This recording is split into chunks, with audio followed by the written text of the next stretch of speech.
Okay, so the Imno Air 3s. Let's discuss it, because we have a lot to talk about. So, I got them in the other day. They seem fairly okay, I guess. Now, I'm not looking to return them or anything, nor am I sorry I made the investment. However, there are a couple of things we have to talk about. Certainly, the idea of micro OLEDs in the lenses make these AR glasses pretty cool. But there are several drawbacks. For one, the display is obviously HDR at best, and not very brightly lit. So yeah, you're going to have a problem with vision and contrast and clarity as far as these things are concerned. Adding to that is the fact the accompanying control devices, the handheld trackpad and the ring are not automatically paired, but you have to pair them yourself manually after turning on the glasses after removing them from the box. This is kind of a big disappointment.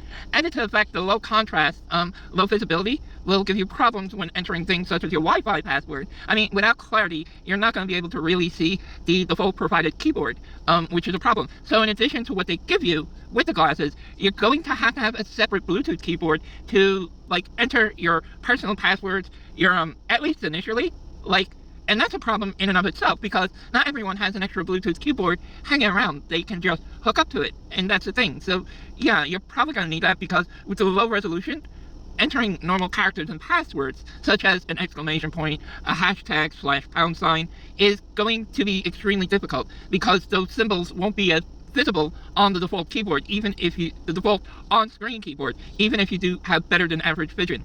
On top of that, there is such a thing as battery life. Now, when I took them out of the box and started playing around with them, they only had about 71%, but after doing a few initial tasks and a few minor things, set up my Wi-Fi connection, stuff like that, the battery plummeted to a whopping 21%. I'd say, to be generous, in about an hour to an hour and 15 minutes. Given the fact that 100% is a full-on battery, I'd say you probably expect to lose 50% battery life in just over an hour. This means that even in relatively low use, you're going to see the battery die within 2 hours and change to 3 hours, which isn't a lot of time. But I mean, you're not going to be using these for normal day-to-day tasks because of that. Because with such a short battery life, you're not going to be able to hop out, have these things running for even a few hours and be expected to just put them aside and run them again for a few hours more before charging, which is normal with even older phones and older devices. So the fact that you can't even use this beyond 2 hours and change, maybe 3 hours at best, without needing to be near a charging port or charging adapter to charge them right away is problematic, as you could imagine. At best, you're not going to doom scroll on these or do a whole binge watch on these. You're just going to maybe use them for an hour or two of activity, then plug them in right away to charge fully again.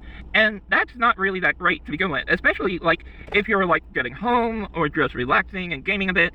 Yeah, the fact these don't last that long is going to be a problem, especially if you're, I'm not going to say avid gamer, but if you're intense about 1 or 2 games where you jump on and you spend a few hours after a long day, these things will die quickly. And so, I don't know. I mean, the other thing is the temperature. That left arm, the left the left rail that goes over your ear to hold the left side where it goes over your ear gets incredibly warm, and I'm talking to the point of even hot, and that I presume is because of the way the batteries are hooked up and the battery usage, but that's really problematic in itself. So I think these are cool. I see a lot of potential with them, and I can't wait to see what the software updates from Imno bring over the coming months to a year.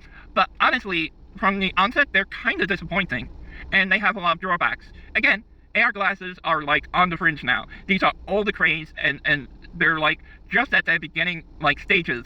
The Meta display doesn't do nearly what these glasses do, but still costs an arm and a leg.